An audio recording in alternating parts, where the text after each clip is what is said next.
चलो बुद्ध की ओर। बुद्ध और उनका धम्म। बाबा साहेब डॉक्टर भीमराव अंबेडकर लिखित। ऑडियो एडिटर मनोज कुमार बौद्ध। नमो बुद्धाय। ऊपरी मन से भी स्त्रियों से संबंध जोड़ना अच्छा है।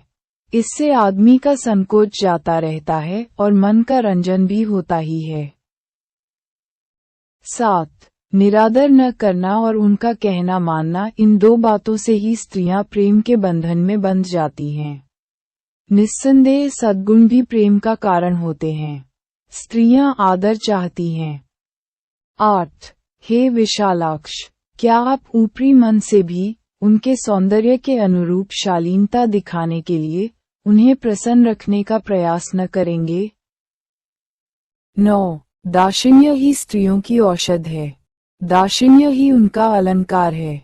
बिना दाक्षिण्य का सौंदर्य पुष्पविहीन उद्यान के समान है। 10. लेकिन अकेले दाक्षिण्य से भी क्या, उसके साथ हृदय की भावना का भी मेल होना चाहिए। इतनी कठिनाई से हस्तगत हो सकने वाले कामभोग जब आपकी मुट्ठी में हैं तो निश्चय से आप उनका तिरस्कार न करेंगे। 11. काम को ही सर्वप्रथम पुरुषार्थ मानकर प्राचीन काल में इंद्र तक ने गौतम ऋषि की पत्नी अहल्या का आलिंगन किया। 12. इसी प्रकार अगस्त्य ऋषि ने भी सोमभाया रोहिणी के साथ रमण किया और श्रुति अनुसार लोपामुद्रा के साथ भी यही बीती। 13. औत्थ्य पत्नी मरुत की पुत्री ममता के साथ ऋषि बृहस्पति ने सहभोग किया और भरद्वाज को जन्म दिया।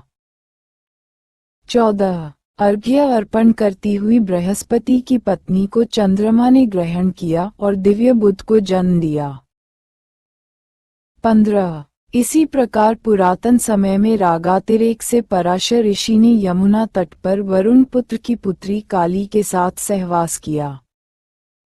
16. वशिष्ठ ऋषि ने अक्षमाला नाम की एक नीच जाति की स्त्री से सहवास किया और कपिंजलाद नाम के पुत्र को जन्म दिया। 17. और बड़ी आयु हो जाने पर भी राजर्षि ययाति ने चैत्ररथ वन में अप्सरा विश्वाची के साथ संभोग किया। 18. यद्यपि वह जानता था कि पत्नी के साथ सहवास उसकी मृत्यु का कारण होगा, तो भी कौरव नरेश पांडु माद्री के रूप और गुणों पर मुग्ध हो प्रेम के वशीभूत हो गया। 19. इस प्रकार के महान पुरुषों तक ने जुगुप्सित काम भोगों का सेवन किया है। तब प्रशंसनीय काम भोगों के सेवन में तो दोष ही क्या है? 20.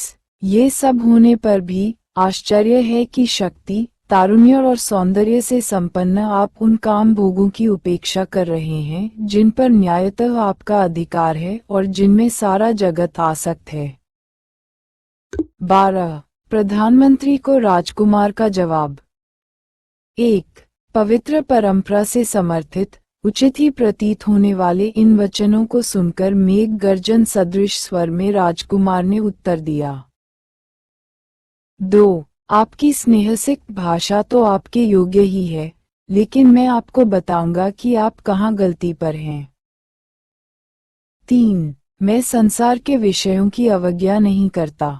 मैं जानता हूँ कि सारा जगत इन्हीं में आसक्त है, लेकिन क्योंकि मैं जानता हूँ कि सारा संसार अनित्य है, इसलिए मेरा मन उनमें मरम नहीं करता। जन्म से निर्वासन।